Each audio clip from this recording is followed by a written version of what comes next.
Il faut se méfier quand on trouve des sources.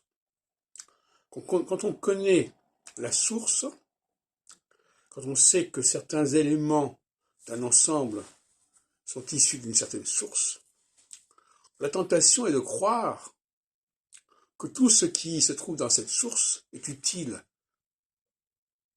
et opérationnel. C'est tout à fait erroné. C'est pas parce qu'un auteur a emprunté un élément d'un ouvrage que tout l'ouvrage auquel c'est emprunté fait sens par rapport au projet en question. Et le cas intéressant, c'est la mythologie. Parce que dans le système astrologique d'origine, on utilise un certain nombre de divinités pour, non pas, pour en fin de compte, requalifier les signes zodiacaux, notamment, mais pas seulement.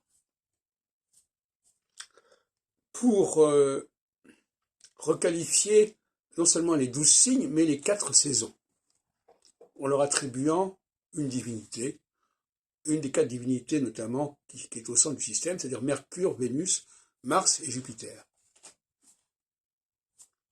Alors certains bons esprits vont se dire, mais alors écoutez, pourquoi s'arrêter là? Pourquoi s'en tenir là? Si on utilise ces 4 divinités, pourquoi ne pas utiliser toutes les divinités? Et c'est ce qui s'est passé, puisque par la suite on a utilisé Uranus, Neptune et Pluton. Mais c'est pas ça le problème.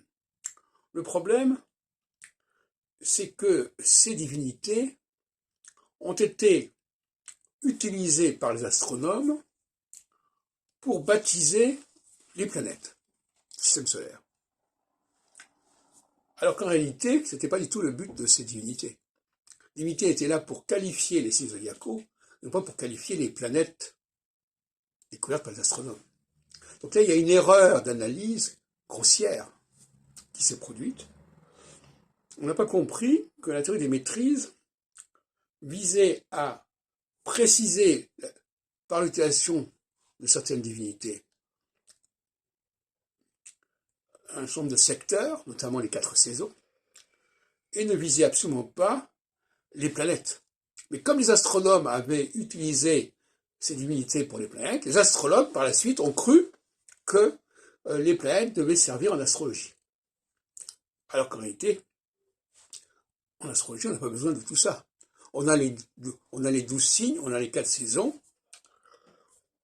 Il suffit, on a les luminaires qui peuvent éventuellement traverser les 12 signes, comme on le fait aujourd'hui encore, quand on dit qu'on est sous un certain signe, c'est soit un signe solaire, soit un signe lunaire, etc.